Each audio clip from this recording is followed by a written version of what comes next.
mistake. And I'm going to share my screen. I think it's Passover.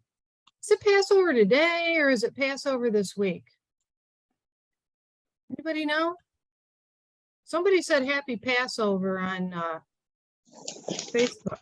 So I thought maybe it was Passover today. Morning, Nancy. Good morning. All right, can you see my screen? Yeah? Can you see my screen? Yes. All Yes. right. I know Yep. I told you to mute yourself and then I go asking you a question. Very nice, silly. All right, so where we're going to start is at the beginning. And the first few slides are going to take a little bit of time. Why? Because I'm going to give you some cliff notes on the history. And those of you that were with us, I know it looks like Cindy has her hand raised. If you do have a question, feel free to just unmute your mic and you can ask your question at any time. But this first few slides are going to take a little bit of time because I'm going to give you kind of the background and the cliff notes. And when we went to Israel, we actually went to Egypt, Jordan, and Israel. And our trip was called the Exodus. Why was it called the Exodus?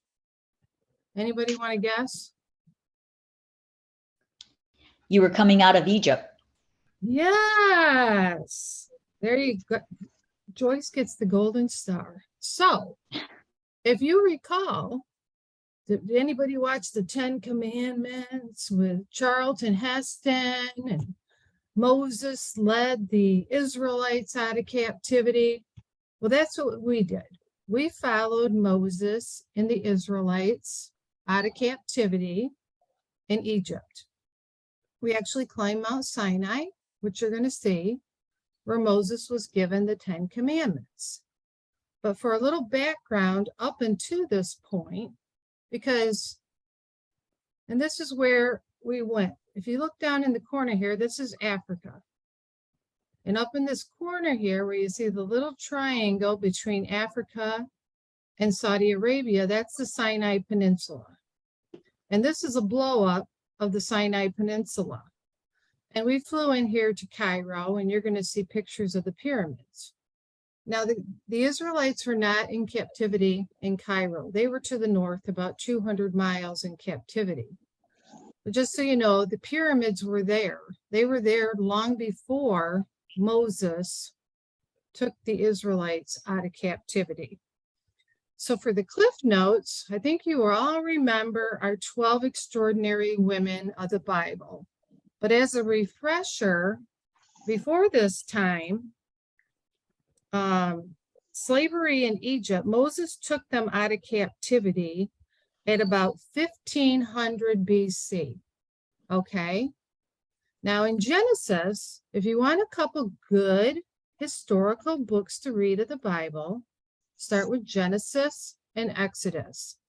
If you want good gospel books about salvation and Jesus' ministry on the earth, go for the first 4 books, the gospel set. It's a quad, Matthew, Mark, Luke, and John in the New Testament. Today, the first part of this, we're going to concentrate on Genesis and Exodus, and then we're going to get into the Holy Land.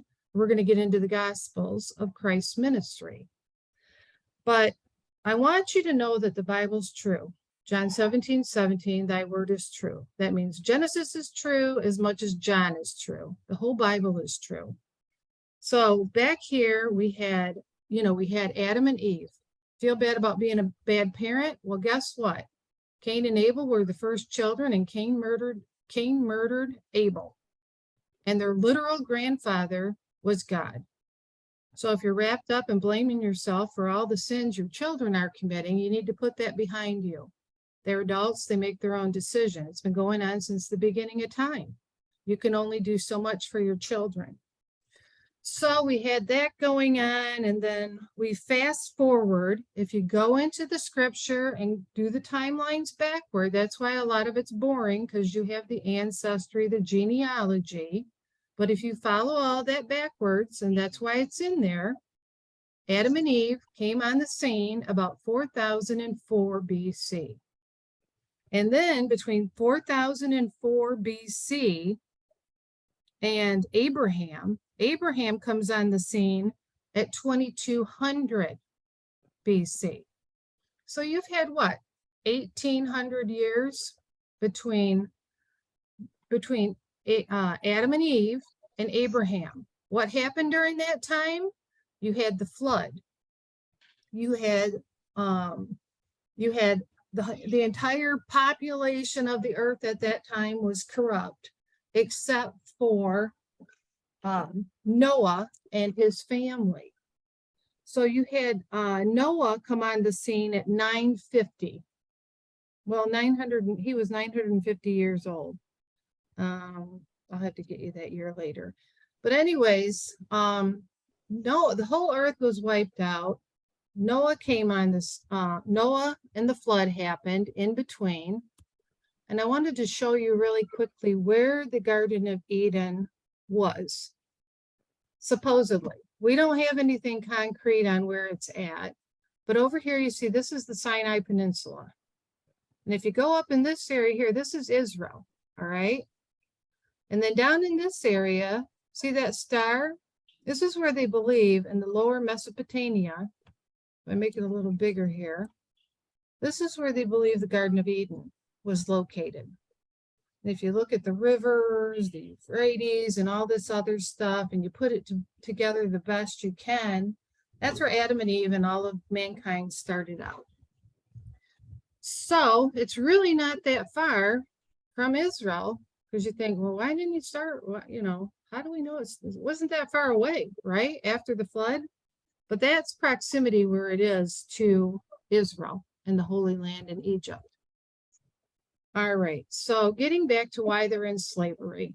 We had, after the flood, we had Abraham, okay? We had the story of Abraham marrying Sarah. She got pregnant at 90 years old. I'm giving you the really quick cliff notes. He had his baby was Sarah. She was 90, he was 100, okay? And they had Isaac. They gave up before that, because who wouldn't give up? You want to have a baby at 90 years old? Like, come on, you know?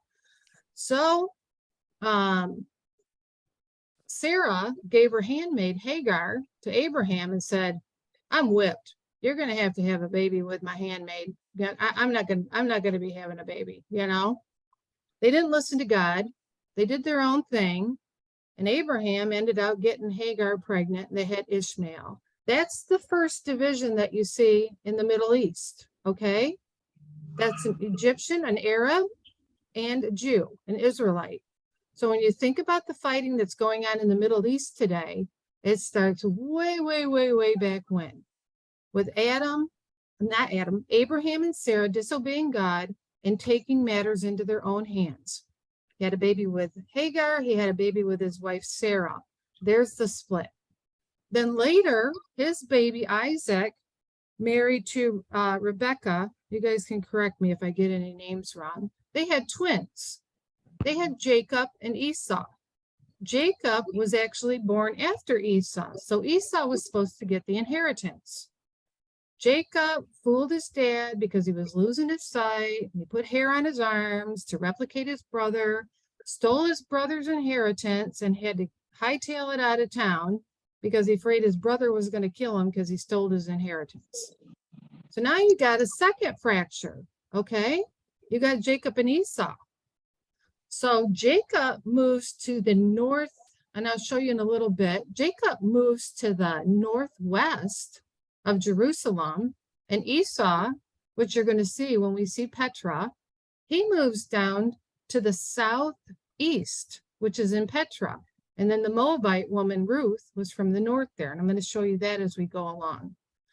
I'm going to speed up the cliff notes. And then then you have Jacob, who becomes Israel.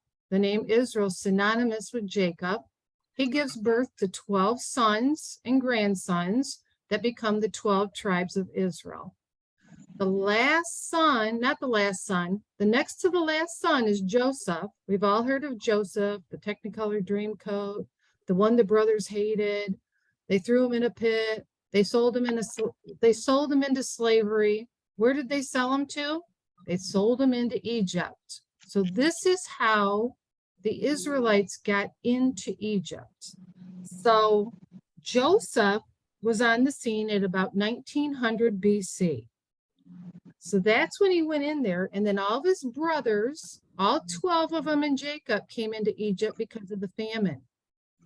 So between 1900 BC and when Moses freed them in approximately 1500 BC, we have about 350 to 400 years. And the Pharaoh was getting nervous because the population of the Israelites was growing. He was afraid they were going to take over Egypt. So what did he did?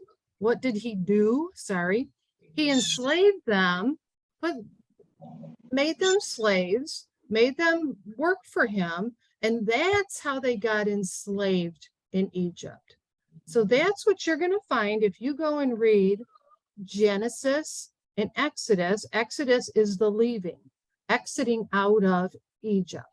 So that's why these first couple slides take some time to get through. And now it'll move a little bit quicker, but that kind of brings you to where we're at in the story. So we're going to follow the path of Moses and the Israelites out of captivity in Egypt. So this is Cairo. And if you remember when Jesus was a baby, which happens much later on, probably in about 6 AD, okay, that's way down the road. But when the king Herod wanted all the babies murdered at 2 years old, they fled back into Egypt also. And most likely, Mary and Joseph fled back into the same area. So this is Cairo, and this is not where they were at, but they did most likely see the pyramids, and they possibly even worked on the pyramids. But it gives you an idea of what the land looked like in Egypt. So here's a shot of the pyramids. Makes it look like we're way out in the boonies and we've been out in the desert for 5,000 miles, right? But I bet if I took a shot over my shoulder, you'd see a hotel. So anyway, that's kind of the funny thing. But this is the pyramids of Giza. And down here at the bottom, I got to move this little bar out of my way. You can see that the pyramids. I don't see anything. You It's don't still see anything? looking, I'm still seeing the map. Yes, me too.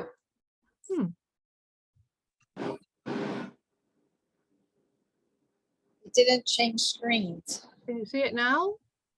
No, No. Nope, we're still looking at the first shot that you had on there All right, let me. of the map. It doesn't show the pyramids or anything you're talking about. Let me unshare and reshare. Hang on. Isn't technology great? I tell you. All right, I'm going to.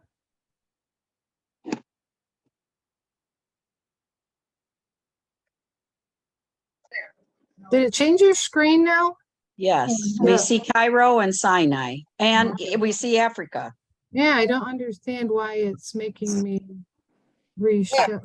Okay. There. All Oh, right. Sorry wait. about that. Now the pyramids are gone again. You show the pyramids. All right, I'll show them again. Anyways, this is the map I was trying to show you. This is the Okay. continent we're on. And we're actually in Africa. Egypt is actually on the continent of Africa. But when you go up the peninsula here into Israel, Israel's actually in Asia, okay?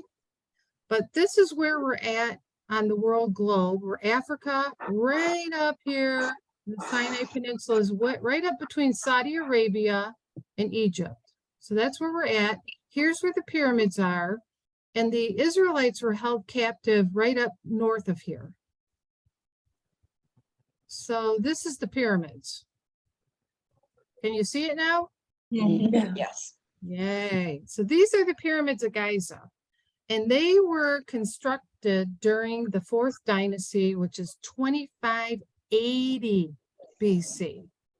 So pretty much about 1500 years after Adam and Eve. And Moses didn't come on the scene till 1400 BC. So the pyramids were there, they're still there today, and they were there a long time before Moses and the Israelites. Here's another shot of the Sphinx and the pyramid at Giza. And this is the Cairo Museum. And the reason I found it interesting is because I don't know if you remember during the movie, The 10 Commandments, how they said Moses' name will be stricken from every book and every record, and you're not going to talk about him ever again. Well, that's true. However, our guide pointed out there's a different naming on here, but this is a statue of Moses with his mother, the Pharaoh's daughter. And then this statue here is a Menephat, which is the Pharaoh at the time of Joseph. You know, Joseph in the Technicolor Dreamcoat, the one that was sold into slavery. This guy was the guy that was his Pharaoh. And these were in the museum there at Cairo. And then we had quite an ordeal where Americans were not liked at all when we were there, and we had to hightail it out of Egypt in the middle of the night. We were supposed to take a bus, but they ended up flying us out because they said Al-Qaeda or ISIS or something was going to get us at the border. They flew us out at the last minute at night, and we flew into the Sinai Peninsula. So this is the landscape in the Sinai Peninsula. Along the coast, you'll see a lot of abandoned resorts. It was like they had this boom where they were creating a lot of resorts and then it went bust. But for the most part, Sinai looks just like this picture. And to me, Sinai looks exactly like it did when Moses led the Israelites out of captivity. I mean, these are the Bedouin people, still living in a tent, still living in caves in the Sinai Peninsula. Any questions so far? Pam, I'm seeing it's still a map that's up, right? Oh my goodness. What? No. No. I mean, I'm not seeing any pictures of museums or anything like that. It's not a map for me. No, I'm seeing what you're telling me that I'm supposed to be seeing also.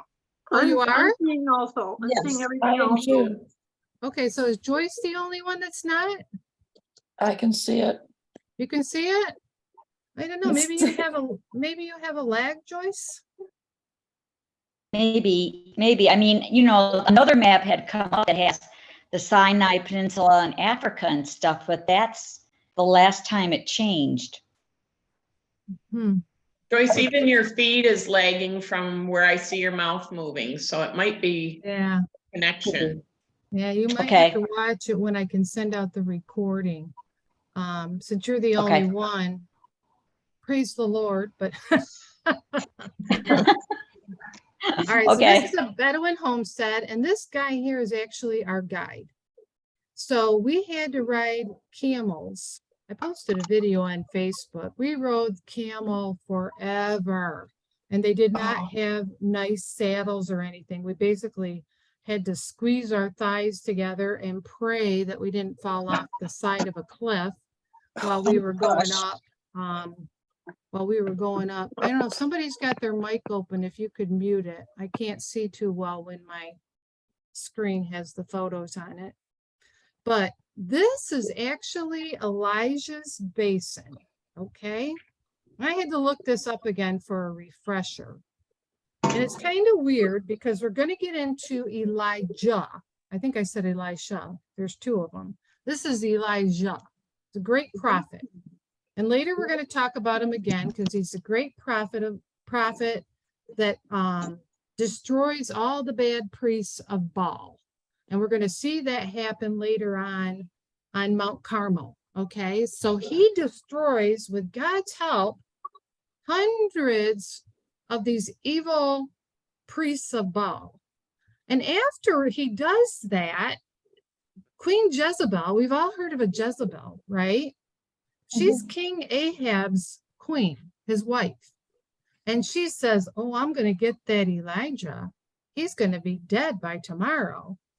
And Elijah freaks out. This is what I don't understand. He just had God help him with all these priests of Baal.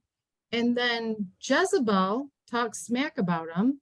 And he runs off for 40 days. And he ends up in Mount Sinai, the same place where Moses was at. So this is called Elijah's Basin because he spent 40 days and nights here. And he heard the voice of God. And God basically then told him to go back. And you can read all about that in 1 Kings. It's a good read, a short read, but it kind of confuses me because he had such great faith in the Lord, such a great prophet, and then he ran off when Jezebel talked bad about him. But this is on the way up, Mount Sinai. We're not really climbing the mountain yet. We're at the base. And this is at the summit. We actually got to the summit at sundown. I hope that little bar isn't in your face. Is it that I keep moving around? No? The controls? Okay, I keep moving it out of my face and I'm hoping I'm not moving it into yours. Okay, this is at the top. You can see Leonard and I in the back there. And actually the sun was going down on the one side as the moon was coming up in the back. And this is the cave that Moses stayed in at the top of Mount Sinai. And this is me actually on my camel. They had like a used car parking lot with camels. And you went up there and you picked out your camel. You went up.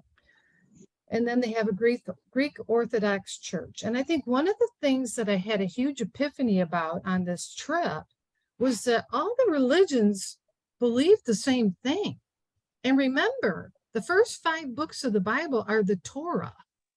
The Torah, Genesis, Exodus, Leviticus, Numbers, Deuteronomy. They all talk about Noah. They all talk about the flood. They all have their churches on these sites. When we see where the burning bush was at, there's a mosque there, there's a Christian one there, they're all there. And it's like they all believe up until Jesus.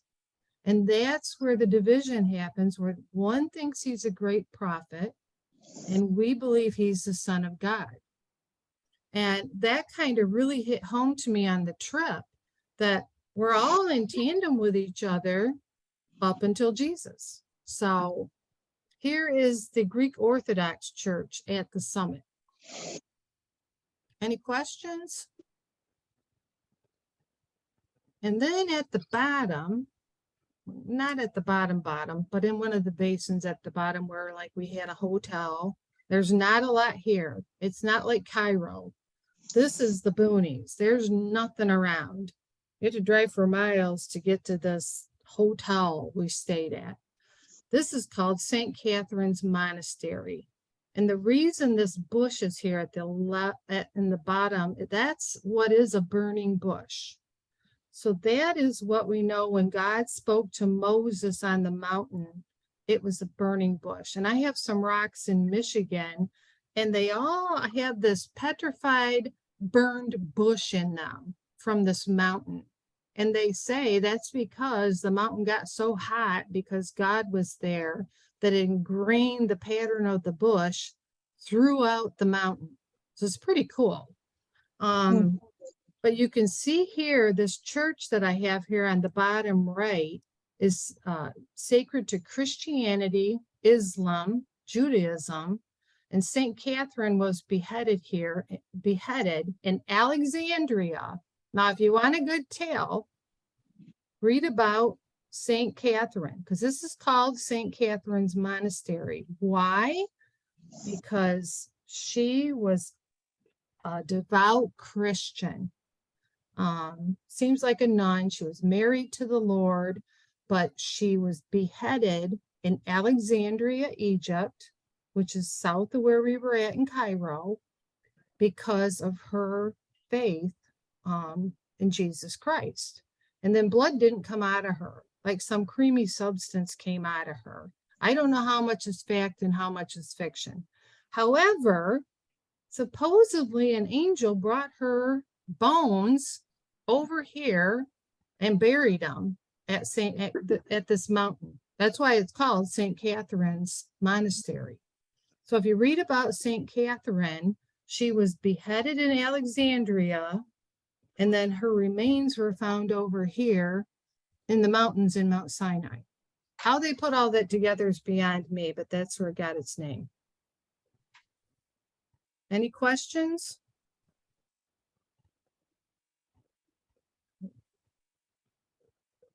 And this just shows you what the landscape looks like. It's pretty boring. This is what you see on the Sinai Peninsula for mile after mile. Up here on the left-hand corner, that little tiny house you think you see at the top is where Aaron and the people built the golden calf. You know, Moses wasn't gone, but did you know Moses went up the mountain 7 times? Did you know that, Margaret? I had no idea. He went up the mountain 7 times. That was a Snapple fact I didn't know. So anyways, he's up there one time for 40 days and they gave up hope, right? And they built a calf. They built an idol. After all God had done for them, they went up here and they built the golden idol. Remember, and Moses came down, he was so mad and he threw down the commandments and splattered them. So you know he had to go up a second time because he had to get a reprint, right? But I didn't know he went up 7 times. So, and then here you can see this area is where they say it's the plain of Raha, which is where the Israelites camped. There was a lot of Israelites that had come out of captivity. And this just shows you what it looked like out there. And this on the map. I have a question. Sure. When this is just one of those little fast fact things where Moses went up 7 times. Is that documented in the Bible? And has anybody looked that up to substantiate that? I'll look it up again, but I believe I looked it up this week when I was giving myself the refresher. But I'll look it up again for next week. Okay, that's good. Well, I can look it up too, but that's a new one on me. I know.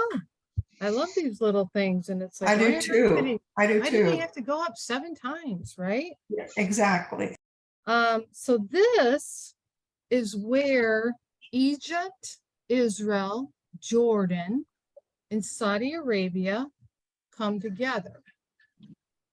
Now, did your screen pop over with me or not? It did? Are you on the map with me now? Oh, I'm not on a map. No? Okay, hang on.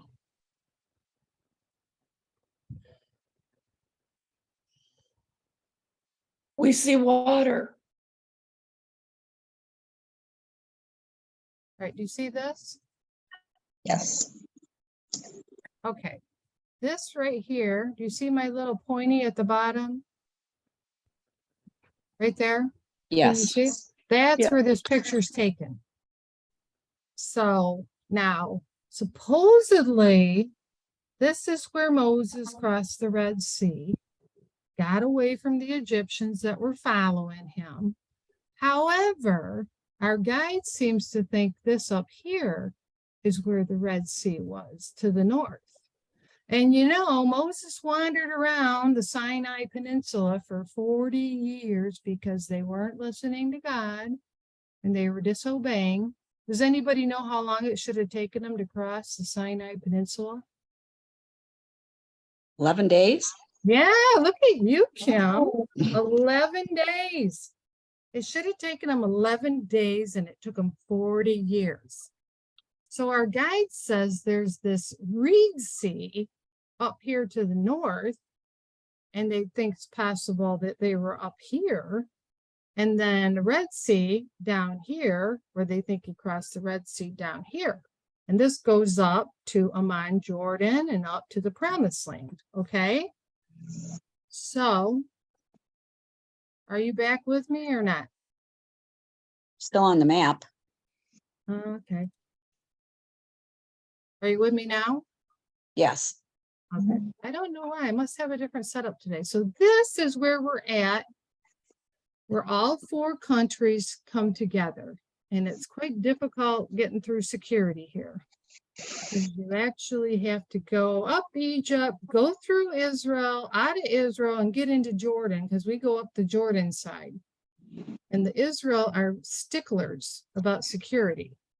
So this is where all that happens. This is Pharaoh's castle. It's not really part of the presentation. They did it when people were journeying for Mecca, or trek to Mecca in India, or I don't know, but it really has nothing to do with the presentation. But you can look it up if you want. It's called Pharaoh's Castle. Okay, this is Petra. So we go up the Jordan side. Do I have another map in here?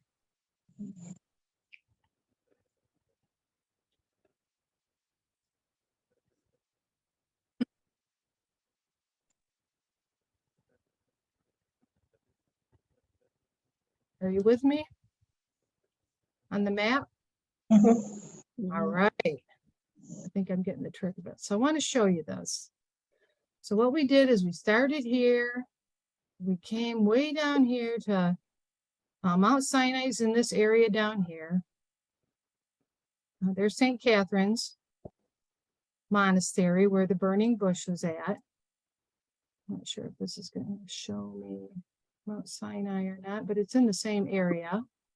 Then we cruise up the coast here where you see a bunch of resorts that never fully got off the ground, and we're up in here, okay? Now, if you go up the Israel side, you go right up here, and Jerusalem is here. This is the Dead Sea. And the Sea of Galilee is up here to the north. Just so you get a lay of the land here. So we've got Israel in this little sliver triangle thing here. It's actually in Asia. Then Jordan's right here on the other side. So you've got Arab and Israel. So this is why there's confrontation. Down here on this side here, which is where we're going in on this side. We're going in on the Jordan side. This is where Esau lived. Up in this area up here is where Jacob lived. And then those Moabite girls, you know, those bad Moabite girls that Ruth was, she was up here. She was up here. And then when they go to cross the Promised Land, they go up to Amman. And that was as far as Moses got. He wasn't allowed in because he took pride and he said he's the one that was the great one and got him water. He wasn't the great one. God was the great one. So anyways, Moses got punished and he never did make it into the Promised Land. So right now we're going into Esau land and we're going into the Jordan side. And that's Petra. And Petra also comes up again in the end times. We're going to end up, the Jews are going to hide in Petra. I believe it's Revelations. So this is Petra. It's called Sela, the rock. Would you mind going back to the map and showing where Petra was again? I missed your arrow. Yep, we can do that. We have plenty of time. You know, I'm just going to put Petra in here and we can zero right in on it. Oh, did you guys come over to the map with me or not? No, No? no. All right. Are you with me now? Yes. Okay, this is Petra. And I'm going to zoom out. So this is Petra. And if I bring it back out, it's south, okay? It's south of the Dead Sea, southeast. So we're still a ways down. We're not as close to the Dead Sea as I had told you. We're down here We came up from the border, a little bit more than halfway up to the Dead Sea. Perfect. Thank you so much. Wadi Musa, and that is the land of Esau. You're welcome.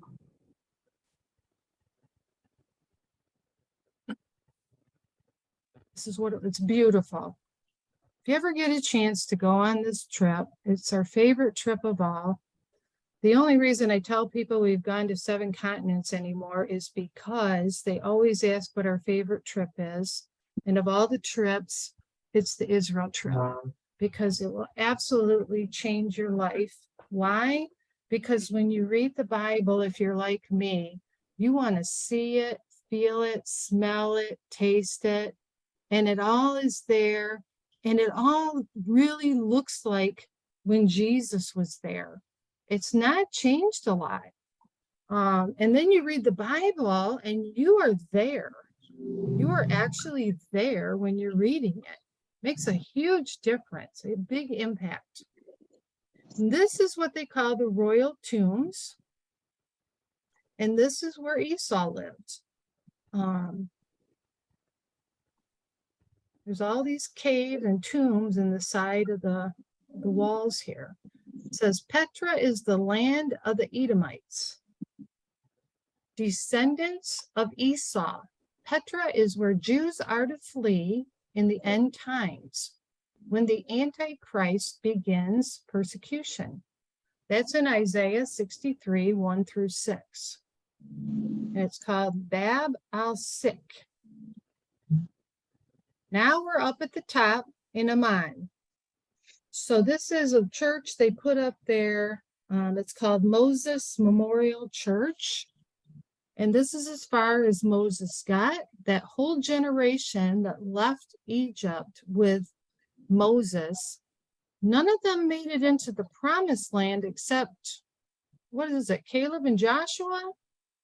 Those are the only two, because they all had disobeyed God profoundly during the journey.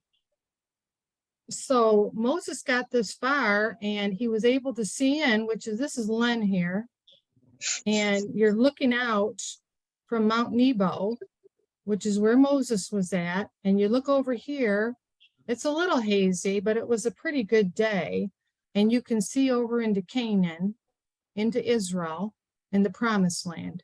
And that's as far as Moses got. And there's the memorial to Moses there. And this church is really interesting because it has the oldest map in it. It dates from the 6th century. So in the 500s after death. And the interesting thing is it has all of the biblical places of importance. You know, it has Jerusalem. It has Jericho, Bethlehem. You know, it's outlining for all the Christians, wanting to make sure people knew where all of this happened. So this is right there by where they came into going into the promised land from Jordan into Jericho. Jericho is right across the Jordan River from Amman, Jordan. This is inside the church, and they have the area of the mosaic map roped off, which is in the floor of the church there.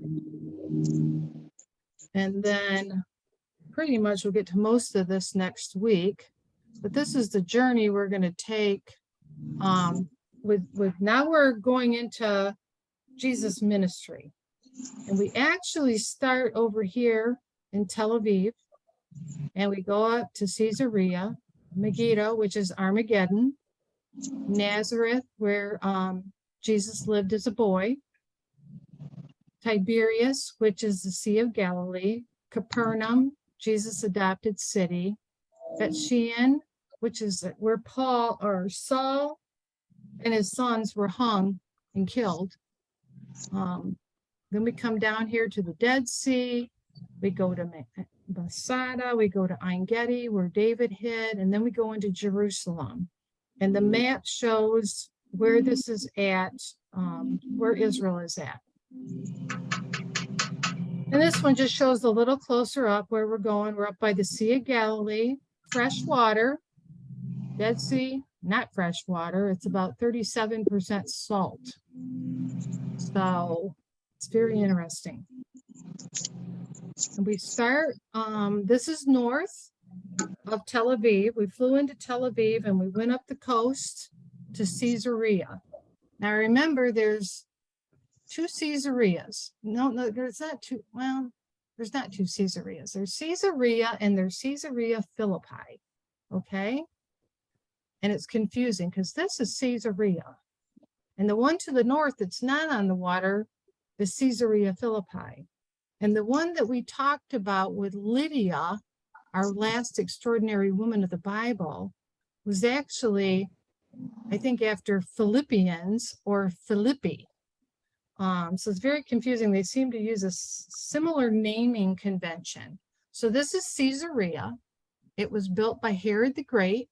Herod the Great is the king that wanted all the babies dead. Remember?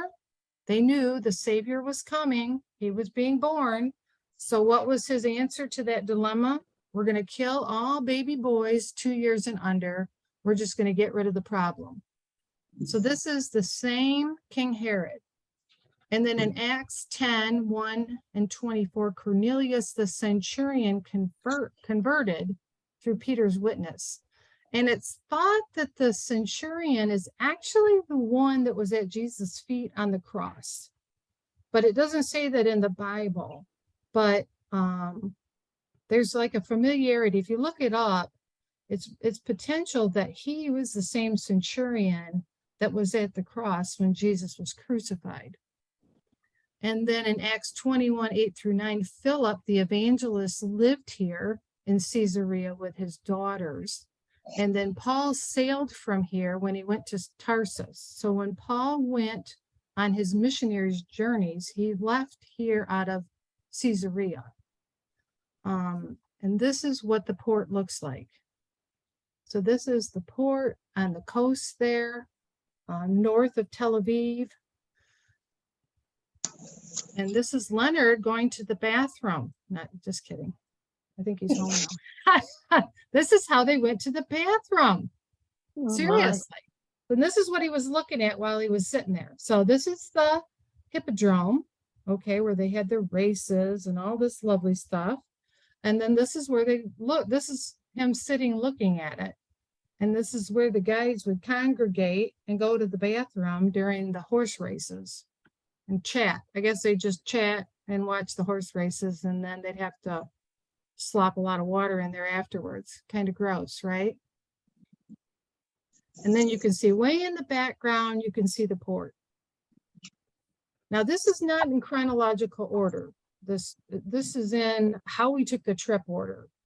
So you kind of jump around because Paul comes on the scene after Jesus was died, buried, rose again. So, and he's the one that was killing Christians until Jesus met him on the road to Damascus. This is the Caesarea Theater. This is Mount Carmel. Remember before I was telling you about Elijah? You can read about him in 1 Kings. Now, 1 Kings and 2 Kings, how do they get their name? From the kings. They're outlining for you in 1 and 2 Kings. It gets a little boring, but you see how corrupt, like when people talk about how corrupt our society is, I say, have you read 1 and 2 Kings? You need to go back there and read 1 and 2 Kings, right? You'll see how corrupt society was. So that's where 1 and 2 Kings gets their name. You have Samuel coming onto the scene because we're transitioning from being run by priests and judges into the people wanting a king. Saul was the first king and David was the second king. So here on Mount Carmel, which is just north of, maybe inland a little bit from Caesarea, you have the story in 1 Kings 18 of Elijah slaying the priests of Baal. And what happened there was they said they could correct me if I'm wrong, Margaret. I might stumble on this one, or Joyce, Nancy Wells, anybody. But anyways, they said that their gods could cause a fire. If they prayed to their gods, their God could bring this fire. And Elijah, he kind of tormented them. Because there was like, what, 400? How many priests were there? Like 400, 800? There's a bunch of them. 400. What was it?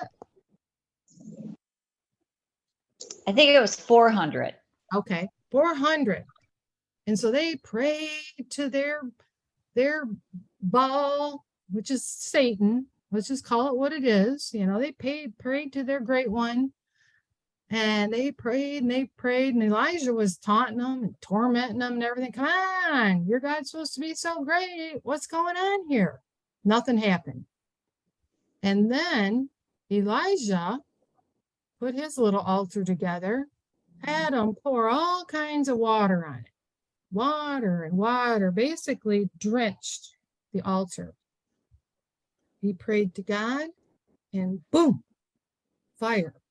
Lit it up. And then they wiped out all the priests of Baal. So you want a little bit more on that story, that's in 1 Kings 18. But then I find it ironic that Ahab, the Arab, isn't that a song? Anyways, King Ahab wife, Jezebel. That's why nobody names their daughter Jezebel anymore, you know. So she said, oh, I'm going to get that Elijah. And he was scared. I mean, he was scared to death. He took off. He wandered off. It took him 40 days to go over there and end out in Mount Sinai. So anyways, I think it's 10:56. And I know we're just getting into Israel now, and it will go a little bit quicker. Let me see what slide number we're on. I guess we stopped sharing. Hang on, I'll pop back over there. You guys can talk if you have any questions. We're on 28, but that's deceiving. There's 112 slides, but that's deceiving because I talked a lot at the beginning. And through a lot of the upcoming slides, I don't talk so much because we get to the crucifixion and we get to the tomb and we get to stuff where we can move along at a much quicker pace. So we should be able to get through the remaining slides next week. So I see Becky joined us, I believe, from Colorado. She's 2 hours earlier than us. That might be our 7th state. Any questions about what we saw today or anything you want to know more about for next week? I made a note, Passover did begin today. Yeah, see?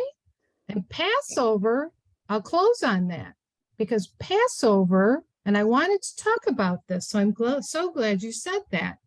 When the Israelites were getting freed from Egypt, Pharaoh wasn't going to let them go. And if you read that story in Exodus, I believe it's Exodus, there were 7 plagues sent to the people, Pharaoh and his people, to get him to let the Israelis go. And one of them was he was going to, Jesus, God, one and the same, God was going to kill the firstborn son of every Egyptian household, or of every household, okay? Every household.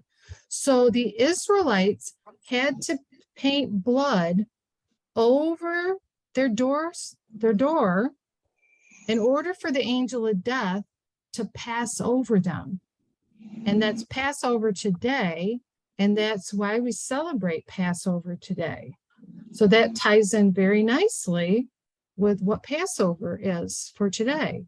And so any family that believed in God, they painted the blood of the lamb over their doorpost, and the angel of death passed them by.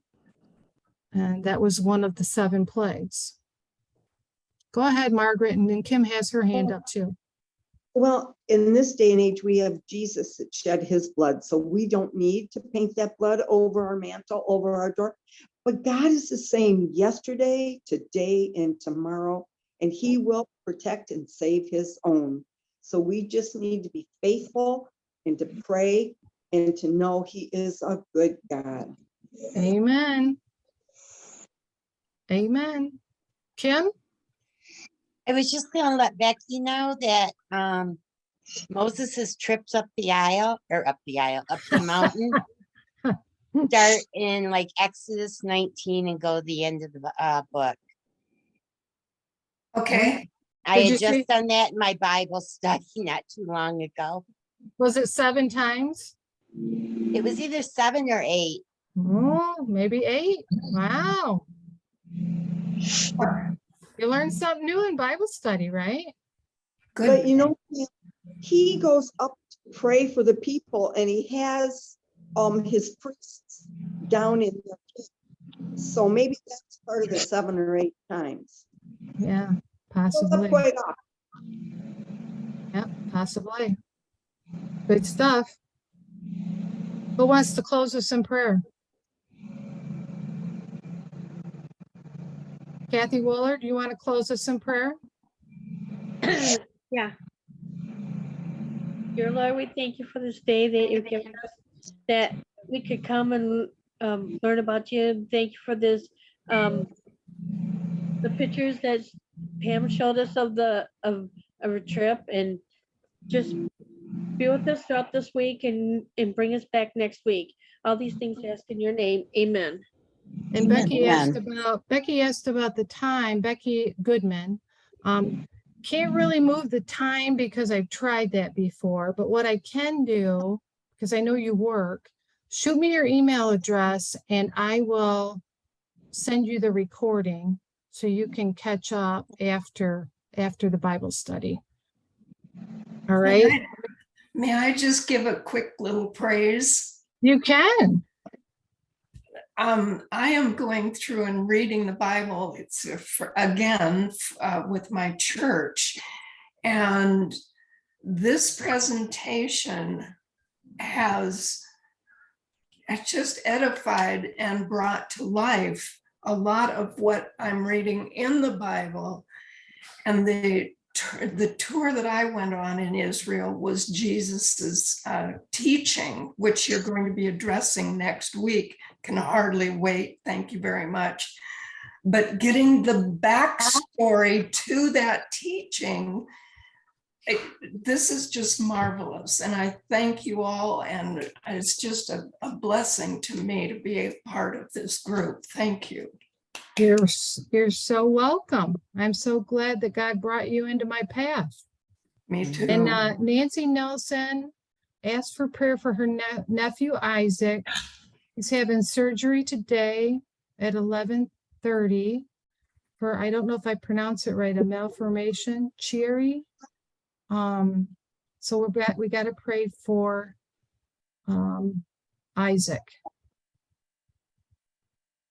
Brain surgery. Okay. Mm. All right. You guys have a good day. Hopefully we'll see you back next week. Happy Happy Easter. Easter. Happy Passover. Yeah. Love Okay. you All right. all. Bye, Bye-bye. guys. Bye.